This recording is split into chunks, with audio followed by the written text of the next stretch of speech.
Sean Diddy Combs has long been known as one of the most influential figures in music and entertainment. But what happens when the person who seemingly has it all finds themselves at the center of one of the most explosive legal battles Hollywood has ever seen? Allegations of sex trafficking, abuse, and disturbing behavior are now threatening to bring Diddy's empire to its knees. From being mentored by the legendary Clive Davis to allegedly running a shadowy operation behind the scenes, Diddy's rise to fame was anything but ordinary. But as we dig deeper, it becomes clear that the truth about his empire and the people pulling the strings behind it could be even darker than anyone imagined. Let's take a closer look at what's really going on behind the closed doors of Diddy's world and why these shocking allegations could change everything. When you think of Diddy, you think of a self-made mogul. But what if I told you that he wasn't the mastermind after all? Meet Clive Davis, the man who allegedly mentored Diddy, taught him the ropes of the industry, and might have been the one pulling the strings all along. Clive Davis, the music mogul behind some of the biggest names in entertainment, has a reputation for controlling the industry from behind the shadows. From Whitney Houston to Usher, many of the most influential artists of the past decades have been linked to Davis, and not always in ways we'd expect. In fact, rumors say that Diddy in his early years was more of a pawn in Clive's game than a player himself. But what exactly did Diddy have to do to gain Davis's trust and approval? And what kind of relationship did the two allegedly have? Some have even speculated that Diddy was forced to do unspeakable things to get to the top, a theory that after recent events is starting to feel less like a rumor and more like a chilling reality. We've all heard about Diddy's lavish lifestyle and the world of excess that surrounds him. But behind the celebrity parties and the media attention lies something far darker. Allegedly, Diddy's parties were not just about celebrating success. These were notorious freak-off parties, where the rich and powerful came together to indulge in their most secretive and controversial desires. It's said that Diddy learned the ropes of these events from his mentor Clive Davis. Before Diddy made a name for himself with Bad Boy Records, Clive Davis was already hosting these infamous gatherings, setting the stage for Diddy to take it even further. And according to some, these parties didn't just involve casual fun. They were about power manipulation and control. What's even more disturbing, Diddy allegedly introduced some of the biggest names in the industry to this lifestyle, including Usher, who at the time was a young, impressionable star looking to make it in the business.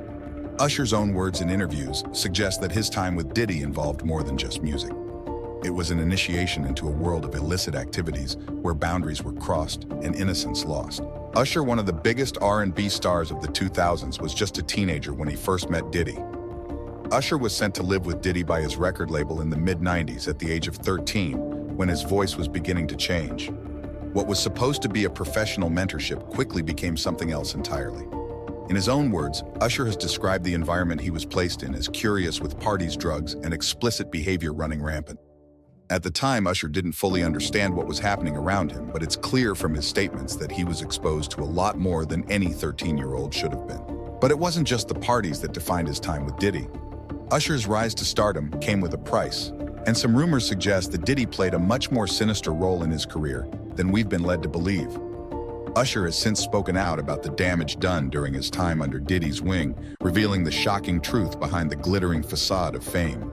Diddy's influence didn't stop with Usher. As time passed, another young star found themselves under Diddy's control, Justin Bieber. Bieber, like Usher before him, was just a teenager when he was introduced to Diddy's world. But this time, the stakes were even higher.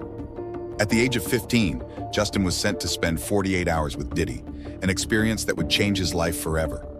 According to reports, Diddy treated Justin like a prized possession, grooming him for fame, but also exposing him to the darker side of the entertainment industry.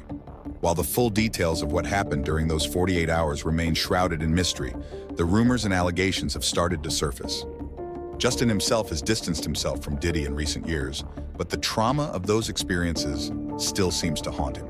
It wasn't just Usher and Justin Bieber who were allegedly influenced by Diddy. Will Smith, one of Hollywood's biggest stars, has also been linked to Diddy and his notorious parties. According to some sources, Will and his wife Jada Pinkett Smith were regulars at Diddy's freak-off parties, blurring the lines between Hollywood glamour and the darker undercurrents of the industry. But it's not just Will's association with Diddy that's raising eyebrows. Allegations surrounding his personal life, including rumors of his relationships with other men, have added fuel to the fire. While Will has publicly denied the rumors, insiders close to the situation claim that there may be more to the story than he's letting on. Now Diddy is facing a legal battle that could change the course of his career forever. With allegations of abuse, trafficking, and misconduct hanging over his head, the question remains, Will Diddy survive this scandal? Or will the weight of the evidence finally bring him down? In the face of mounting pressure, Diddy has rejected the idea of a plea deal, maintaining his innocence and fighting back against the accusations. But as the legal process unfolds, the true nature of Diddy's empire is starting to come to light. With witnesses coming forward and evidence mounting, it's becoming clear that this is a fight Diddy may not be able to win. The story of Diddy Clive Davis and the dark world of the music industry is far from over. As the legal battle continues, new revelations are sure to surface, and the questions surrounding Diddy's rise to power will only grow louder. Was Diddy the mastermind behind the exploitation, or was he just a pawn in Clive Davis's twisted game? What really happened behind closed doors at those infamous parties, and how many more victims will come forward to tell their stories? We don't know what the future holds, but one thing is certain: the truth is coming, and it's about to shake the very foundations of the entertainment industry. Stay tuned, because this rabbit hole is only getting deeper. Flown out to Atlanta by a manager. His name's Scooter Braun. Flown out to Atlanta just to meet with him and meet different producers and different people. I was actually going to meet Jermaine Dupri at his studio. And who rolls up? Usher in his Range Rover. Yeah, rolls up, and I was like, "Is that who I think it is?" And Scooter was like, "Yeah." And so I ran up to him and I was like, Usher, I love your songs. You want me to sing you one? And he was like, let's just go inside, little buddy. It's cold out.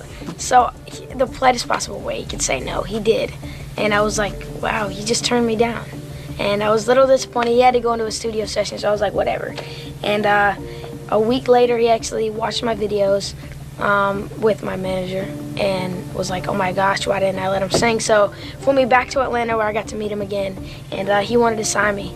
But there was something else. Justin Timberlake, right? Yes, Justin Timberlake also wanted to sign me. It was like kind of like, what happened was Justin Timberlake and Usher both went into a ring and boxed it out. And the outcome was Usher. I think it was a TKO.